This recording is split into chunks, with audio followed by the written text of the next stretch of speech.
স্বাগত আজকের বাংলাদেশে। আপনাদের সঙ্গে আছে আমি খালেদ মহিউদ্দিন। বিরোধী দলীয় নেতার সাথে প্রধানমন্ত্রীর ফোন আলাপে আপাতত কোনো সুফল পাওয়া গেল না, কেননা টানা 3 দিনের হরতাল বাদ দিয়ে গণভবনে নৈশভোজে যেতে রাজি নয় বিএনপি। সহিংস হরতাল সংলাপের পথকে আরো কঠিন করে তুলেছে। তাই আজকের আলোচনা সংলাপ আর কেমনে। কথা বলতে স্টুডিওতে আছেন বিএনপি চেয়ারপারসনের উপদেষ্টা অ্যাডভোকেট আহমেদ আজম খান, আছেন আওয়ামী লীগের সংসদ সদস্য জুনাইদ আহমেদ পলক এবং সুপ্রিম কোর্টের আইনজীবী ব্যারিস্টার কে এম তানজিবুল আলম। স্বাগত আপনাদের। জনাব অ্যাডভোকেট আহমেদ আজম খান, আপনি নিশ্চয়ই জানেন যে বিবিসি 25শে অক্টোবর বেগম খালেদা জিয়া ভাষণ দেওয়ার পরে সেটাকে একটি শিরোনাম দিয়েছিল বিবিসি বাংলা, সেটা হচ্ছে আলোচনার উদ্যোগ না নিলে 3 দিনের হরতাল। আপনি একটু বলবেন যে প্রধানমন্ত্রী শেখ হাসিনা বেগম খালেদা জিয়াকে ফোন করার যেভাবে যে আলোচনার উদ্যোগের কথা যে আমরা জানলাম বা দেখলাম, আর কিভাবে আসলে আলোচনার উদ্যোগটা নেওয়া যেত যাতে হরতালটা হতো না, মানে প্রধানমন্ত্রী আর কিভাবে বললে এই হরতালটা না হতো বা আলোচনার উদ্যোগটা সঠিক হতো বলে আপনি মনে করেন? ধন্যবাদ আপনাকে, ধন্যবাদ আলোচক বৃন্দ, স্বাগত ইন্ডিপেন্ডেন্ট দর্শক। মাননীয় প্রধানমন্ত্রী বিরোধী দলীয় নেতাকে সংলাপের জন্য উনি দাওয়াত করেছেন। এখানে কিছু বিষয় প্রথমেই আমি এই যে সংলাপের জন্য মাননীয় প্রধানমন্ত্রী মাননীয় বিরোধী দলীয় নেতাকে দাওয়াত করেছেন, আমি ধন্যবাদ জানাই। এটা অন্তত একটা শুভ সূচনা, এটা ঠিক আছে। কিন্তু সংলাপ হতে গেলে যে বিষয়টা ওই সময়ে দরকার ছিল, যেমন উনি বলেছেন যে আরো কিছু আগে হলে এই যে হরতাল, এই হরতালের ভেতরে তো আর কতটা আগে, কতটা আগে যে সময়টায় মানে 18 দলীয় জোটের নেতৃবৃন্দের সাথে বৈঠক করে সিদ্ধান্তটা নেওয়া যেত। কারণ এই যে হরতাল, এটা কিন্তু বিএনপি একা ডাকেনি, 18 দলীয় জোট ডেকেছেন। আর আপনি বলেছেন যে আর কি হলে হতে পারত। দেখুন, বলেছেন যে শুধুমাত্র বিএনপিকে সংলাপের জন্য আমন্ত্রণ জানিয়েছেন। সেখানেও কিন্তু 18 দলীয় জোটের সাথে কথা না বলে বিএনপি যেতে পারেন না, কারণ আন্দোলন সংগ্রাম এবং হরতাল সবই চলছে কিন্তু 18 দলীয় জোটের। তার মানে বিএনপি ইচ্ছা করলেও আলাদা কোন রকম ভাবে সংলাপে যেতে পারে না 18 দলের সাথে আলোচনা না করে। নাম্বার 1, এটা কি এই জাতীয় ঘটনার মধ্যে প্রথম প্রেসিডেন্স না? মানে বিএনপি যেতে পারে না বলছে যে 17 দলের সাথে 18 দলের সাথে আলোচনা না করে। কারণ আপনি তো জোটগতভাবে আন্দোলনে আছেন, এখন আপনি একা যাবেন তাদের সাথে আলোচনা না করে, বিষয়টা তো তাহলে তো আর জোট থাকে না। না, জোটের আন্দোলনের ব্যাপারে জোটের আন্দোলনের ব্যাপারে বেগম জিয়া কিন্তু স্পষ্ট বলে দিয়েছেন যে এখন থেকে আন্দোলনের নেতৃত্ব বিএনপি দিবে এবং বিএনপি যেভাবে বলবে সেটা সে করবে, এবং সে যুগপতর। সেটা ঠিক আছে, বেগম জিয়ার নেতৃত্বেই সবকিছু হবে। তারপরেও যেহেতু একটা জোট আছে, তাদের সাথে একটু আলোচনা না করে গেলে স্বাভাবিক, তাদের তো একটা মতামতের ন্যূনতম প্রয়োজন আছে। নাম্বার 1। নাম্বার 2 হলো ম্যাডাম খালেদা জি আরেকটা কথা বলেছেন যে তারপরেও দায়িত্বশীল হয়ে আমি একাই যাব, কিন্তু আপনি বলেন যে আলোচনাটা কিসের ভিত্তিতে হবে, বলছে সর্বদলীয় সরকার নিয়ে। বলে না, সেটা তো আমরা নীতিগতভাবে মানিনি। নীতিগতভাবে মানেন যে নির্দলীয় নিরপেক্ষ সরকারের বিষয়ে আলোচনা হবে নির্বাচনকালীন, তাহলেও আমি সবাইকে ম্যানেজ করব, আমি সব প্রোগ্রাম স্থগিত করে আমি আজম ভাই, আপনি কি প্রকারান্তরে বলছেন না যে বেগম জিয়া আসলে আলোচনার সময় বলছেন যে আগে আপনি আমার পয়েন্ট মানেন তারপর আমার সাথে কথা বলেন? না, তা কেন? আলোচনার জন্য, আলোচনাটাই তো হবে। আলোচনার জন্য যদি আমি আপনাকে আসতে বলি তাহলে কি আপনি আগে বলতে পারেন যে আপনি আগে আমার পয়েন্টটা মানেন তারপর আলোচনা আসেন? না, উনি কিন্তু মাননীয় প্রধানমন্ত্রী কিন্তু বলেছেন যে সর্বদলীয় সরকার ব্যবস্থা নিয়ে কথা বলবো, আপনি আসেন। কাছাকাছি কথা তো জনাব এম কে আনোয়ার সংসদেও বলেছেন যে শুধু যিনি প্রধান থাকবেন সেই ব্যাপারটি নির্ধারিত হলে বাকি কারা আসলো না আসলো, কি প্রস্তাব দিয়েছি সেগুলি কোনো গুরুত্ব নেই। সর্বদলীয় সরকারের বিষয়টা যদি আলোচনা হয় তাহলে কিন্তু আর এখানে প্রধানের ব্যাপারটা নিশ্চিত হয়ে যায়, কারণ যখনই দলীয় সরকার, সেটা একদলীয় হোক আর সর্বদলীয় হোক, সেখানে কিন্তু আপনি এই বিষয়টি আসলে পরিষ্কার বলেছেন। তাহলে আমরা তিনটা বিষয় বলে দিয়েছেন। আর আজকে কিন্তু মাননীয় কৃষিমন্ত্রী যে ভাষায় কথা বলেছেন, সে ভাষাটাও কিন্তু ভালো না, খুব মানে অধৈর্যশীল হয়ে উনি বলেছেন যে মাননীয় বিরোধী দলীয় নেতা নাকি শিষ্টাচার বহির্ভূত কথা বলেছেন। এই যে কথাটা, এই কথাও কিন্তু এই যে আলোচনা যে পরবর্তী সময়ে হবে সেই পরিবেশটাও কিন্তু আজকে দেখেন সারা দিন ব্যাপী যে প্রেস ব্রিফিং গুলো উভয় দলের মধ্যে হয়েছে, কিন্তু বিএনপি থেকে কিন্তু এমন একটা কথা বলা হয়নি যাতে সংলাপের পরিবেশ নষ্ট হয়। না, কিন্তু আওয়ামী লীগের সবগুলো প্রেস ব্রিফিং এ কিন্তু অত্যন্ত একেবারে ধৈর্য হীন ভাবে আমি এই ব্যাপারে জনাব আহমেদ আজম খানের সাথে বহির্ভূতভাবে কথা বলেছি। আমি জনাব আহমেদ আজম খানের সাথে সম্পূর্ণ একমত যে অনেকগুলি প্রেস ব্রিফিং হয়েছে এবং বিএনপি বাইরে পড়ে না, কিন্তু জনাব আহমেদ আজম খান আপনি একটু স্মরণ করেন যে বিএনপি তো হরতালটাই কন্টিনিউ করেছে, আর কি করবে আলাদা করে, এটাই তো যথেষ্ট ছিল। হরতাল তো বলেছেন, তাতেও মানে আন্দোলন কারণে কিন্তু সংলাপের আচ্ছা, পরিবেশ আমরা নষ্ট তিনটা হবে। জিনিস পেলাম জনাব আহমেদ পলক। একটা জিনিস হচ্ছে যে আমি আমার যে মানে আদি প্রশ্ন, সেই আদি প্রশ্নতে ফেরত আসি। সেই আদি প্রশ্নের মধ্যে আমি বলতে চাই যে মাননীয় প্রধানমন্ত্রী যদি ফোনটি করবেনই, তাহলে 25শে অক্টোবর সেই ঘোষিত নির্ধারিত জনসভার আগে যেখানে তাকে একটি হরতালের মতো সিদ্ধান্ত বিরোধী দলের নেতাকে দিতে হলো, তার আগে কেন করলেন না, এবং তার আগে করলে এটার রেমেডিটা পাওয়া যেত কিনা? আর দুই নাম্বার হচ্ছে আপনি দেখেন যে তিনটি বিষয় এখানে এসছে, একটি বিষয়ের মধ্যে তিনটি বিষয় এসছে। জনাব অ্যাডভোকেট আহমেদ আজম খান বলছিলেন যে 6:25 যখন ওনারা ফোন কথাবার্তা করেছেন তখন আসলে শরিকদের সাথে আলোচনা করার কোনো সুযোগ ছিল না, এবং শরিকদেরকে দাওয়াতও দেওয়া হয়নি। 3 নাম্বার বিষয়টি হচ্ছে যে মাননীয় প্রধানমন্ত্রীও বলেছেন সর্বদলীয় সরকারের বিষয়ে আমরা আলোচনা করি। সর্বদলীয় সরকারের বিষয়ে আলোচনা হলে বেগম জিয়া কেন আসবেন? বেগম জিয়ার বক্তব্য তো এখানে থাকছে না।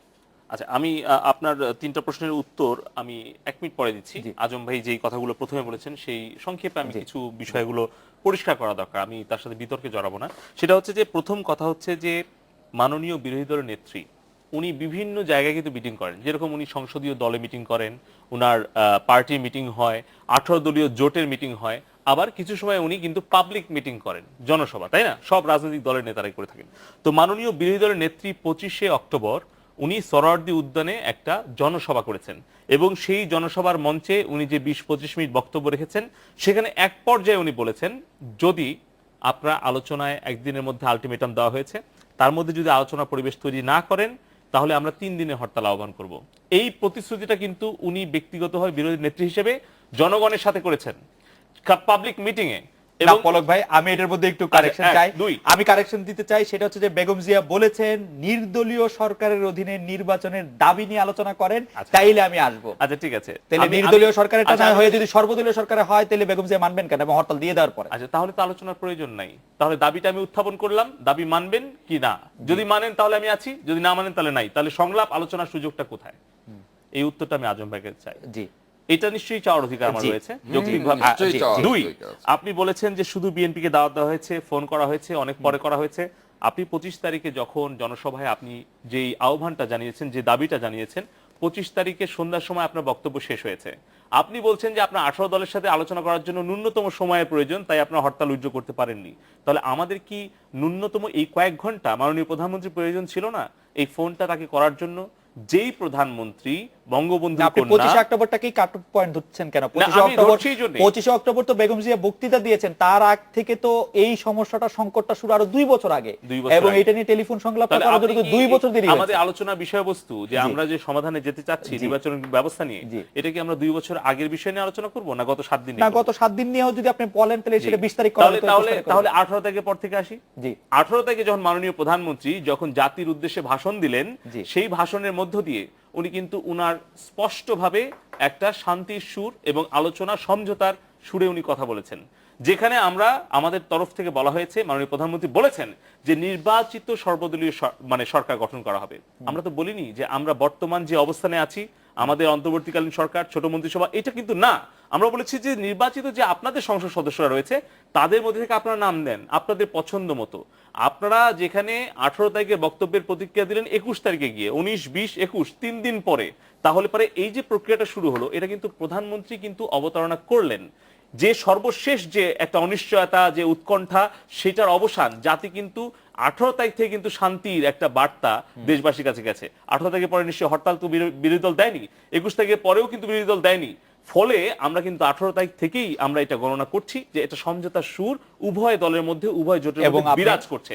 এই অবস্থায় এসে যখন বিরোধী দলের নেত্রী বক্তব্য দিলেন 21শে অক্টোবর, উনি যখন একটা উনার ফর্মুলা দিলেন, উনার ফর্মুলাটা কি? প্রধানমন্ত্রীর ফর্মুলার প্রতি উত্তরে উনি পাল্টা প্রস্তাব দিলেন যে বিগত 2001 এবং 96 পলক ভাই, এটা নিয়ে আমরা আলোচনা আলোচনা আসতে যাচ্ছি না। আমি বলতে চাচ্ছি যেটা, সেটা হচ্ছে ফোন কেন দেরিতে করা হলো। ফোনের যে প্রসঙ্গটা আসলো যে আমাদের উদ্যোগটা নিতে হবে সরকারের দিক থেকে, বিরোধী দলের কাছ থেকে এইটাই প্রস্তাব আসলো, তো উদ্যোগটা কি হতে পারে? নিশ্চয়ই এজেন্ডা ঠিক করে আলোচনা হতে পারে না।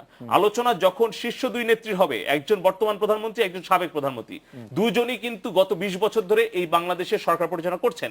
সেই শীর্ষ দুই নেত্রী যদি এক জায়গায় বসে, দেশের মানুষ, নাগরিক সমাজ, সকল রাজনৈতিক দল, আমি 1 সেকেন্ডে শেষ করছি, সেটা হচ্ছে যে দুই নেত্রী কেন কথা বলে না, দুই নেত্রী কেন একসাথে বসে না। তো মাননীয় প্রধানমন্ত্রী 75-এর 15 আগস্টের দুঃসহ স্মৃতি, 15 আগস্টে তার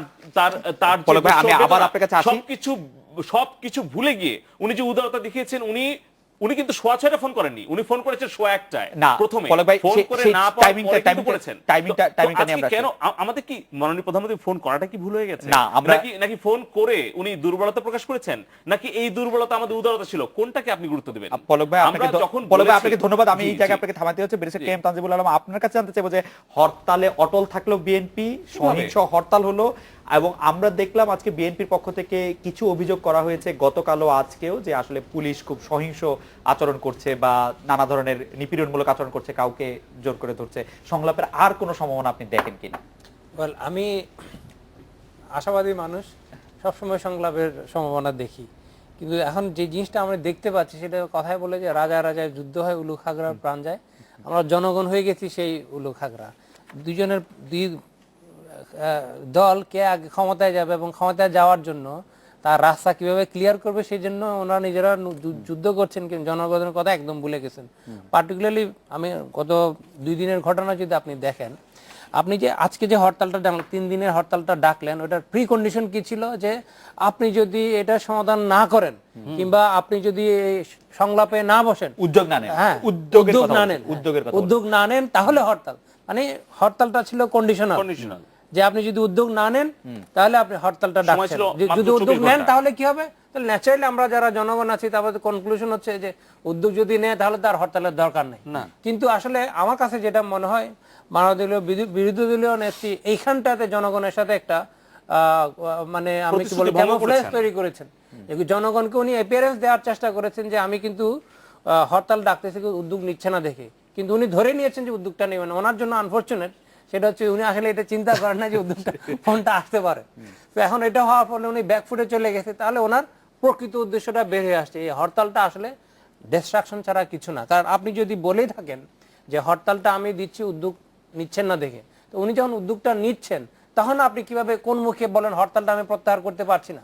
এখানে একটা জিনিস উনি একটা যুক্তি দিয়েছেন বলে আমি মনে করি সেই যুক্তিটা খোরা যুক্তির চেয়ে বেশি কিছু না। সেটা হচ্ছে যে আমার সাথে যেহেতু 18 দলীয় জোট আছে, তাদের সাথে আলোচনা না করে আমি হরতাল প্রত্যাহার করতে পারছি না। আমি বুঝলাম আপনি তাদের সাথে আলোচনা না করে হরতাল প্রত্যাহার করতে পারছেন না, বলে হোয়াট প্রিভেন্টেড ইউ যে সাথে সাথে আলোচনাটা করে কিংবা বলা যে ঠিক আছে একদিনের হরতাল থাকুক, বাকি 2 দিনের হরতাল আমি আগামী 1 দিনের মধ্যে আলোচনার জন্য ডেকে আমি করতে। উনি কেন এই ডিসিশনটা নিচ্ছেন না যে আমি 3 দিন পর্যন্ত হরতাল শেষ না করে আমি 18 দলীয় অ্যাডভোকেট আজম খান এটা বলবেন?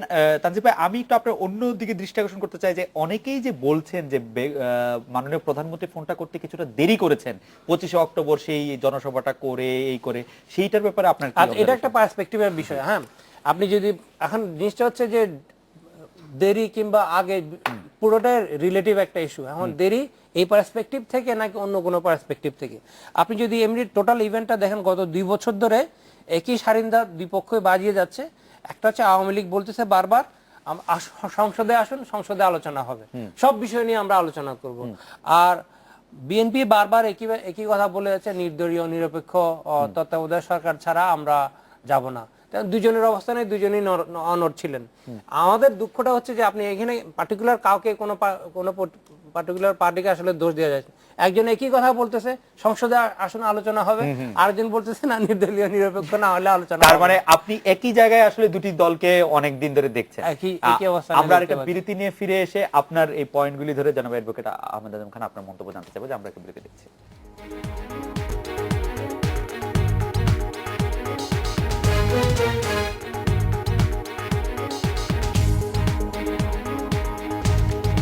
বিরতির পর ফিরে এলাম আজকে বাংলাদেশে। জনাব অ্যাডভোকেট আহমেদ আজম খান, আমি বিরতির সময় আপনাকে কিছু পড়ে শোনাচ্ছিলাম। জনাব সায়েম একজন দর্শক আমাদের, উনি বলেছেন যে রানা প্লাজার ঘটনার পরে যদি বিরোধী দলীয় নেত্রী, মাননীয় বিরোধী দলীয় নেত্রী 1 ঘন্টার নোটিশে আসলে হরতালটি তুলে নিতে পারেন, তাহলে এই ক্ষেত্রে বাংলাদেশের এইরকম একটা সময় তিনি কেন হরতাল তুলতে পারলেন না।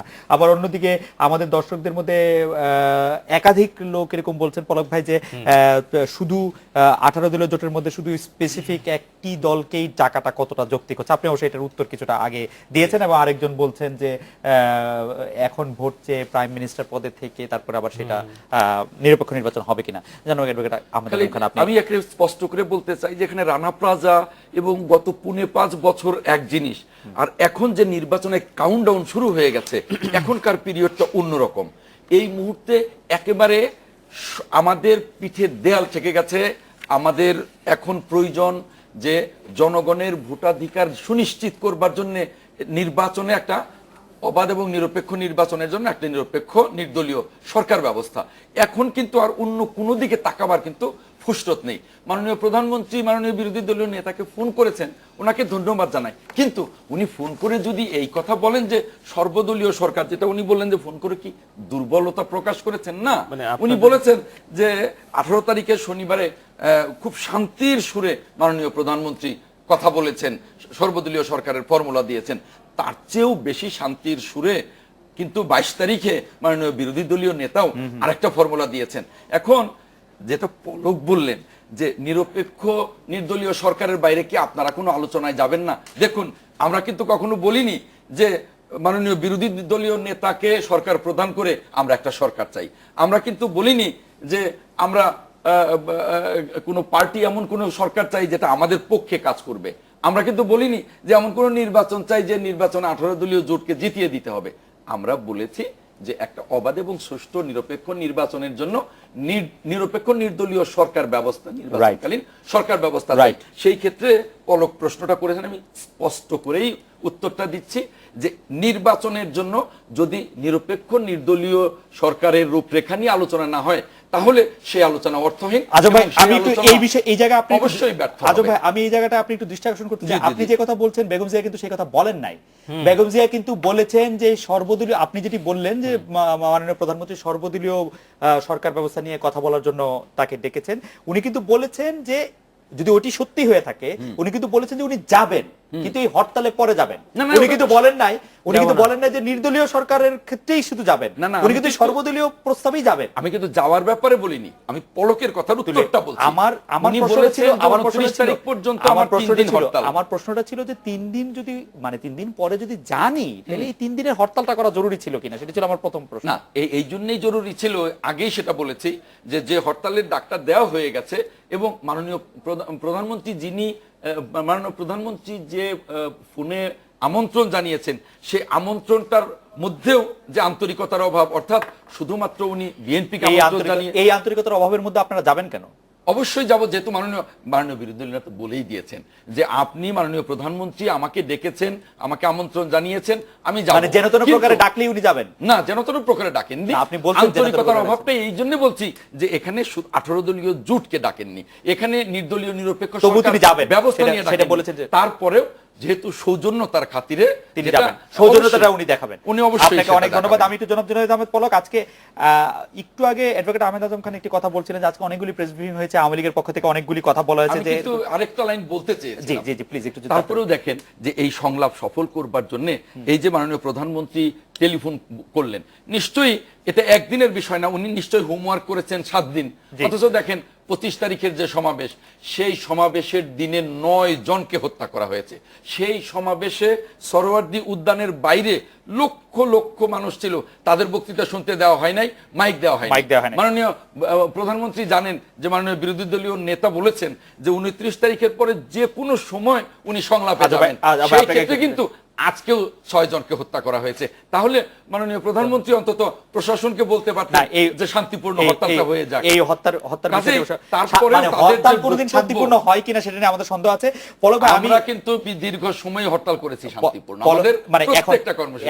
এখন আর হয় কিনা? পলক ভাই, আজকে আমরা দেখেছি যে মানে বিরোধী দলীয় নেতার কঠোর সমালোচনা করেছেন আওয়ামী লীগের যুগ্ম সাধারণ সম্পাদক জনাব মাহবুব আলম হানিফ, কিন্তু আজই তিনি প্রধানমন্ত্রীর বিশেষ সহকারীর পদ থেকে তাকে অব্যাহতি দেওয়া হয়েছে, এই দুটি ঘটনার মধ্যে কোনো সম্পর্ক আছে কিনা, সরকারের শেষ বেলায় এই অব্যাহতি দেওয়াটার কোনো সম্পর্ক আছে কিনা? না, এটা কোনো সম্পর্ক নাই। উনি বলেছেন যে উনি মাননীয় প্রধানমন্ত্রী বিশেষ সহকারী থেকে যে অব্যাহতি নিয়েছেন বা অব্যাহতি দেওয়া হয়েছে, এটা হচ্ছে উনি নির্বাচন করার জন্য যে আচরণবিধি বা যে প্রধানমন্ত্রী নিজেই পদে আছেন আর প্রধানমন্ত্রী বিশেষ সহকারী পদ থেকে সেটা হচ্ছে যে এটা কিন্তু রাজনীতির সাথে সম্পর্কিত না। মাননীয় প্রধানমন্ত্রী বিশেষ সহকারী, এটা সংস্থাপন মন্ত্রণালয়ের আওতাধীন ব্যাপার, এইটার সাথে রাজনৈতিক কোনো বিষয় সম্পৃক্ততা নাই।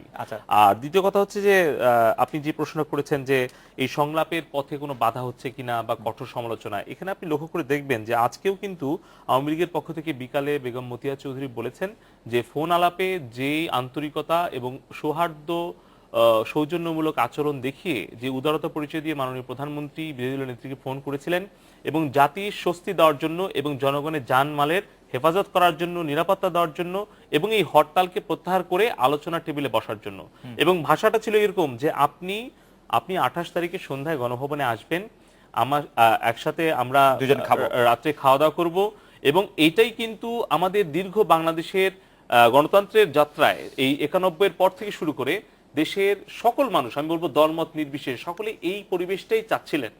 সেই পরিবেশটায় বেগম জিয়া যদি একটু আন্তরিক হতেন তাহলে এই হরতালটা দুদিন পরেও উনি দিতে পারতেন। 28 তারিখে উনি যথেষ্ট আন্তরিক আছেন, হরতালে পরে গেলেও তো আপনাদের আন্তরিকতা থাকবে তো না? আজকে আজম ভাই যেটা বলছিলেন, যে আজম ভাই যে বলছিলেন যে 11 জন মানুষের এই হত্যা, এই যে না গত 2 দিনে 6 জন এবং আজকে 5, আজকে 15 জন, এই 15 জন জীবনের মূল্য আমরা কিভাবে দেব? এই মানুষগুলি যে হত্যা হলো, এই হরতালটা যদি মাননীয় বিরোধী দলের নেত্রী যদি 2টা দিন অপেক্ষা করতেন, দেশবাসী কিন্তু আজকে তাকে সাধুবাদ জানাতো। তার সেই সিদ্ধান্তটাকে আমরা অবশ্যই হত্যার দায় পুরোপুরি বিরোধী দলের না দিচ্ছি না, পুরোপুরি আমি দিচ্ছি না, আমি দিব। আমি একটা কথা শুধু প্রশ্ন রাখতে চাই যে হরতালটা যদি আহ্বান না করা হতো তাহলে এই প্রাণহানি ঘটতো কি না? উত্তরটা আমার কাছে না, উত্তরটা এই দেশের মানুষ যারা ইন্ডিপেন্ডেন্ট টেলিভিশনের সামনে আছেন তারা উত্তর দিবে। আমি বা আজম ভাই কি বললাম, খালেদ ভাই, এইটা কিন্তু বিষয় না, আমাদের কথা, কাজ এবং আমাদের যুক্তি, আমাদের অবস্থানে আমরা কিন্তু এই হরতাল ছাড়াও আসলে মানুষের জীবন নাশ হতে দেখেছি এই গত কয়েক। আমি বলতে চাচ্ছি যে রানা প্লাজা ঘটনায়, যেটি একজন দর্শক, রানা প্লাজা ঘটনায় যখন বিরোধী দলের নেত্রীকে মাননীয় প্রধানমন্ত্রী সংসদে আহ্বান করলেন যে মানবিক কারণে আপনি হরতালটা উইথড্র করেন, উনি কিন্তু কয়েক ঘন্টার মধ্যে করলেন, এবং এইটা কিন্তু জাতি দুইজনকেই কিন্তু সাধুবাদ জানিয়েছে। আজকে কেন হলো না?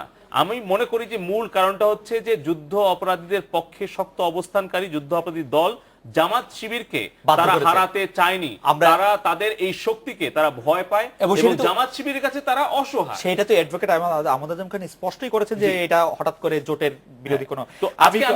আমি একটু ব্যারিস্টার তানজিবকে একটু একটা জিনিস জানতে চাইবো যে 24শে জানুয়ারি 2014 পর্যন্ত যে যাই বলুক, 24শে জানুয়ারি 2014 পর্যন্ত সাংবিধানিকভাবে এই সরকারি ক্ষমতা থাকার কথা, যদি তারা ইচ্ছা করে না ভাঙে। তো 90 দিন প্রশ্নে সরকার সাংবিধানিকভাবে অবশ্যই বৈধ, কিন্তু যেহেতু 90 দিন প্রশ্নটি এসেছে, আজকের সরকার ও গতকালের সরকারের মেজাজ মর্যাদা কি একই রকম কিনা আপনি যদি একটু বলতেন। আচ্ছা, আমার সংক্ষিপ্ত উত্তর হচ্ছে না, মেজাজ মর্জি কিংবা মেজাজ কিংবা এক্সটেন্ট অফ লিগ্যাল অথরিটি একই না। বাট ওইটার আগে আমি একটা জিনিস, আজম ভাইয়ের একটা জিনিস একটু বলতে চাই, সেটা হচ্ছে যে আজম ভাইয়ের জন্য আজকে সিচুয়েশনটা একটু ডিফিকাল্ট হয়ে গেছে ডিফেন্ড করাটা। উনি খুব আপ্রাণ চেষ্টা করছেন। অ্যাডভোকেট মানুষ তো কখনো সবসময় ব্রেভ ফেজ নিয়ে করতে হয়, ডিফেন্ড করতে হয়। লয়ারদের একটা ডিফিকাল্টি হচ্ছে কি, সেটা হচ্ছে যখন আর্গুমেন্ট করে তো ফ্যাক্টটা কোনোভাবে অস্বীকার করতে পারে না, এখন তারপরেও চেষ্টা করে যতভাবে সম্ভব এস্টাবলিশ করার জন্য। তো ওনার জন্য যেটা ডিফিকাল্টি সেটা হচ্ছে উনি এই জিনিসটা কোনোভাবে অস্বীকার করতে পারছেন না যে খালেদা জি এগ্রি করেছেন আমি কিন্তু সংলাপে বসবো, কিন্তু হরতালের পরে। তার মানে হচ্ছে যে ওই যে পয়েন্টে মানে সংলাপের আন্তরিকতা ছিল না, সেটা উনি বলতে পারতেছেন না, কারণ উনি প্রথমটা যদি সত্য হয় তাহলে দ্বিতীয়টা কোনোভাবে সত্য হতে পারে না। সেকেন্ড যে জিনিসটা সেটা হচ্ছে উনি স্বীকার করে নিলেন যে এই হরতালটা আসলে আমি দিছি বটে, বাট আসলে আমার প্রত্যাহার করার ক্ষমতাটা নাই, কারণ আমার চেয়েও বড় একজন আছে, তার কনসেন্ট না নিয়ে আমি হরতাল প্রত্যাহার করতে পারবো না। এটা হচ্ছে সত্য। হ্যাঁ, থার্ড যে জিনিসটা সেটা হচ্ছে যে আপনি যদি হরতাল করার পরেই যেতে পারবেন, তাহলে আপনি তো তখনও আপনি যে হরতাল করা শেষ হওয়ার পরে যে যাবেন এই প্রতিশ্রুতিতে দিচ্ছেন, সেটা তো আপনি 18 দলীয় বাকি পার্টনারদের সাথে কনসাল্ট করে দেন নাই। তাহলে আপনি যদি যাবেন সেটা কনসার্ন দিতে পারেন, তাহলে হরতাল যে প্রত্যাহার করছেন সেটা কেন আপনি পারতেছেন? আমি মনে হয় যে এই প্রশ্নটা আজম ভাই আপনাকেই করতে হবে। আমরা এটা বিরতি নিচ্ছি। দুটি প্রশ্ন এসেছে, একটা যে হরতাল দেওয়ার ক্ষমতা বেগম জিয়ার আছে, সেই হরতাল প্রত্যাহার করার ক্ষমতা বেগম জিয়ার নাই। আর দ্বিতীয় যেটি উনি বলেছেন যে আপনি তো বলেই দিয়েছেন আপনি যাবেন, সেটা 18 দলের সাথে কনসাল্ট না করে আপনি কি করে বললেন। আমরা এটা বিরতি নিচ্ছি, বিরতির পর ফিরে এসে আপনার কাছে শুনবো।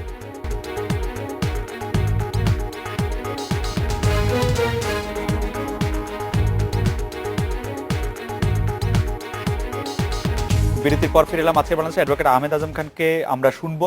ব্যারিস্টার তানজিবের দুটি প্রশ্ন আগে। ব্যারিস্টার তানজিব, আপনি যদি আমাদেরকে আরো দুটি বিষয় একটু বলেন আহমেদ আজম খান বলার পরে। একটি হচ্ছে 90 দিন প্রশ্নে সরকার বৈধ থাকলেও গতকালের এবং আজকের সরকারের মেজাজ মর্যাদা একই রকম কিনা, এবং একজন দর্শক রিয়াদ, ওনার নাম, উনি বলেছেন যে এই মিডিয়া যদি এই কয়দিনে আওয়ামী লীগ এবং বিএনপি কে কেন্দ্র করে যে খারাপ খবরগুলি বা খারাপ উক্তিগুলি সেগুলি কম প্রকাশ করে, তাহলে এটা কোনো একটা পজিটিভ ইম্প্যাক্ট রাখতে পারবে কিনা। জনাব অ্যাডভোকেট আহমেদ আজম খান, দুটি প্রশ্ন এসেছে ব্যারিস্টার তানজিবের কাছ থেকে। আমার প্রথম কথা হলো যে ব্যারিস্টার তানজিব বলেছে যে এই হরতাল একেবারে ফর নাথিং, আর দ্বিতীয় বলেছে যে এই এই হরতাল দেবার ক্ষমতা ম্যাডাম খালেদা জিয়ার আছে, প্রত্যাহারের ক্ষমতা নেই। আমি মনে করি আরেকটা কথা বলেছেন যে আজম ভাই তো লয়ার মানুষ, না উনি ডিফেন্ড করেন। আজম ভাই আরেকটা কথা বলেছেন যে উনি যদি বলতে পারলেন যে উনি যে কোনো সময় যাবেন, সেটা তো আসলে 18 দলের সঙ্গে আলোচনা করে এই সিদ্ধান্ত উনি নেন নাই, উনি ইনস্ট্যান্ট ওই সিদ্ধান্ত দিয়েছেন। কোন সিদ্ধান্ত? যে যে শেখ হাসিনার সঙ্গে কথা বলতে উনি যাবেন, যে এটা হরতালের পরে, ওইটার জন্য তো তার 18 দলের সাথে কথা বলতে হয় নাই, কোনো কথা বলার প্রয়োজন নেই। একটা জিনিস কি জানেন, সবকিছুই কিন্তু আপনাকে মানবিক দিক থেকে এবং যুক্তির দিক থেকে বিচার করতে হবে। এখন ব্যারিস্টার তানজিব তো বলে ফেললো যে এটা কোনো অর্থ নেই। আজকের হরতাল যে একটা অর্থবহ হরতাল, গত 5 বছরে এরকম স্বতঃস্ফূর্ত হরতাল কিন্তু বাংলাদেশে হয় নাই। অর্থাৎ জনগণ স্বতঃস্ফূর্তভাবে হরতাল করেছে। এই হরতাল আজকে দেখলেই, আপনিও নিশ্চয়ই দেখেছেন, দেখলেই বোঝা যায় অতএব এই হরতাল জনগণের হরতাল হয়েছে। কারণটা হলো 5 বছরে এই সরকারের যে নির্যাতন, এই সরকারের যে দেশ বিরোধী কর্মকাণ্ড, তাতে করে এই একটা টেলিফোনের মধ্য দিয়েই সমস্ত কিছুর সমাধান হয়ে যাবে, এটা জনগণও মনে করে না, রাজনৈতিক নেতাকর্মীরাও বা রাজনৈতিক দলও মনে করে না। আজম ভাই, হরতাল স্বতঃস্ফূর্ত হলে যে গাড়িগুলি ভাঙচুর করতে হয়েছে গতকাল বা আজকে, সেগুলি কেন করতে হয়েছে? গাড়িগুলো ভাঙচুরের ঘটনাটা দেখুন, আমি যখন একটা মিছিল করব, আমার মিছিলে যখনই পুলিশ গুলি করবে, আমাকে যখনই এখানে 6 জন 12 জন প্রত্যেকটা হরতালে এরকম করে যখন হত্যা করবে, তখন ওখানে বিক্ষুব্ধ জনতা কি করবে, তার দায় দায়িত্ব কিন্তু কোনো রাজনৈতিক দলের উপরে বর্তাবে না, এটা সরকারের উপরে বর্তাবে। একটা মিছিল কি করতে দেয়া হয়, মিছিল দেখলেই সাথে সাথে গুলি করা হয়। এখন তো পুলিশ পিটুনি দেওয়া ভুলে গেছে, টিয়ার গ্যাস ছাড়া ভুলে গেছে, তারপরে পায়ে গুলি করা ভুলে গেছে, সরাসরি বুকে গুলি করে। অতএব যখন মিছিলে গুলি করে, তখন বিক্ষুব্ধ জনতা যা করবে তার দায়িত্ব রাজনৈতিক দল নেবে না। এখন ব্যারিস্টার তানজিব যে কথাটা বললেন যে হরতাল দেওয়ার ক্ষমতা বেগম জিয়ার আছে, প্রত্যাহারের ক্ষমতা নাই, রাজনীতি করে না তো ব্যারিস্টার তানজিব, অতএব রাজনৈতিক নর্মস গুলো তার জানা নেই। বেগম খালেদা জিয়া 18 দলীয় জোটের নেতা, কিন্তু একটা কথা মনে রাখতে হবে যে উনার সব ক্ষমতায় আছে, তারপরেও শরিকদের সাথে আলোচনা না করে তাদেরকে একেবারে অসম্মানিত করে কোনো সিদ্ধান্তই নেওয়া ঠিক না। কারণ তিনি এককভাবে সিদ্ধান্ত নিলে শরিকরা অসম্মানিত হতো, অবশ্যই অসম্মানিত হতো। কারণ উনি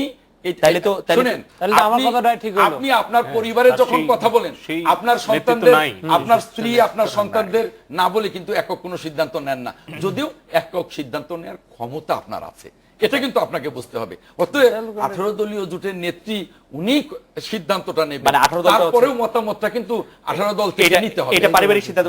আমি কিন্তু নাম শেষ করি, এটা কিন্তু জামাত শিবিরের কাছে বা অন্য কারোর কাছে উনি জিম্মি নন, এটা রাজনৈতিক প্রমাণিত, এটা রাজনৈতিক একটা শিষ্টাচার।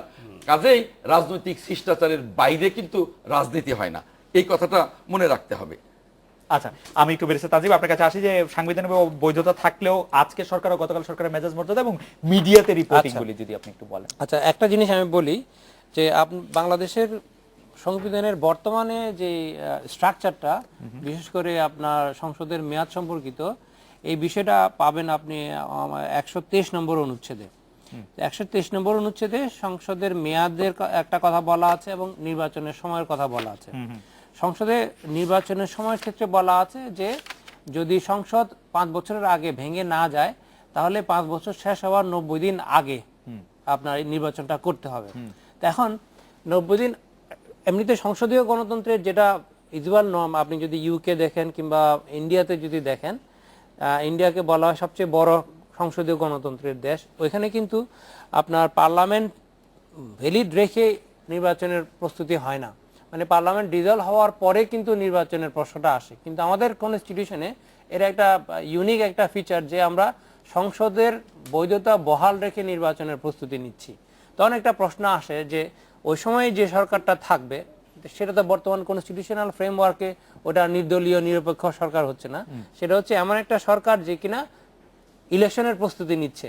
ইলেকশনের প্রস্তুতি যদি নিতে হয় তাহলে সেই সরকার তো আর দলীয় সরকার হবে না, তাকে ইলেকশন সময়ে নিরপেক্ষ থাকতে হবে সংবিধান অনুযায়ী।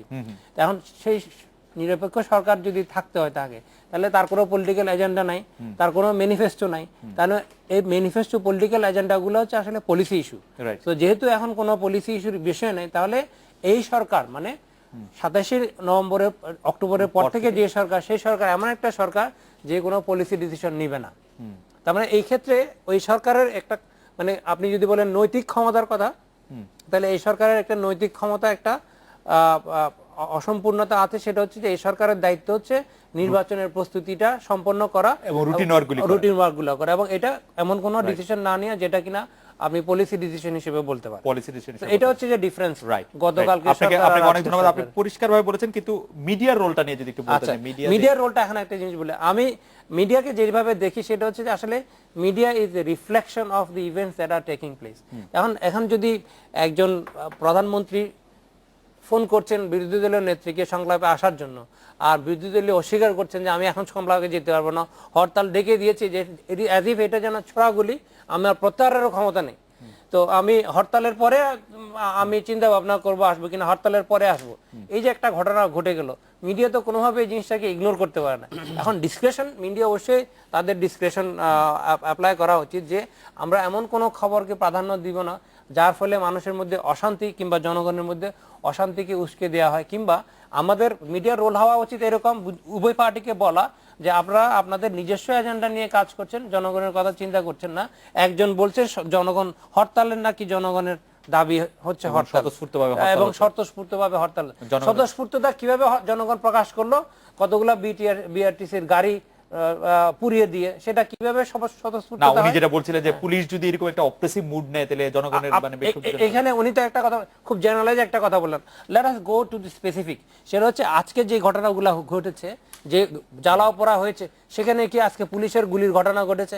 আমি দেখেছি, কোথায় এই রিপোর্টটা আসে নাই যে সকালবেলা যে গাড়ি পুড়িয়ে দিল, বিটিআরসি 2টা গাড়ি পুড়িয়ে দিয়েছিল, ওখানে কোনো মিছিলও হয় নাই, ওখানে কোনো গুলিরও ঘটনা ঘটে নাই। কিংবা মিছিল যদি হয়ে থাকে ওখানে গুলির ঘটনা ঘটে। আমার মনে হয় যে এই ব্যাপারে অ্যাডভোকেট আহমেদ আজম খান একটু পরে বলবেন। জনাব জুনায়েদ আহমেদ পলক, আমাদের একটা বিরতি নিতে হচ্ছে, বিরতির পর ফিরে এসে আপনার কাছে যেটি জানতে চাইবো সেটি আপনি একটু বলেন যে সর্বদলীয় সরকারের প্রস্তাব, টেলিফোনের সংলাপ প্রভৃতি বিষয় নির্বাচনকালীন সরকার নিয়ে জটিলতার স্বীকৃতি দিচ্ছে সরকারি দল। এটা আমাদের অবজারভেশন যে আমাদের সর্বদলীয় সরকারের প্রস্তাব করতে হচ্ছে, প্রধানমন্ত্রীকে জাতির উদ্দেশ্যে ভাষণ দিয়ে টেলিফোনের সংলাপের প্রস্তাব দিতে হচ্ছে। পঞ্চদশ সংশোধনীর জটিলতা এবং এই পঞ্চদশ সংশোধনীর যে ভেতরগত দুর্বলতা, সেটি কি এর মাধ্যমে প্রকাশ হচ্ছে না? আমরা এটা বিরতি নিচ্ছি, বিরতির পর ফিরে এসে আপনাকে শুনবো।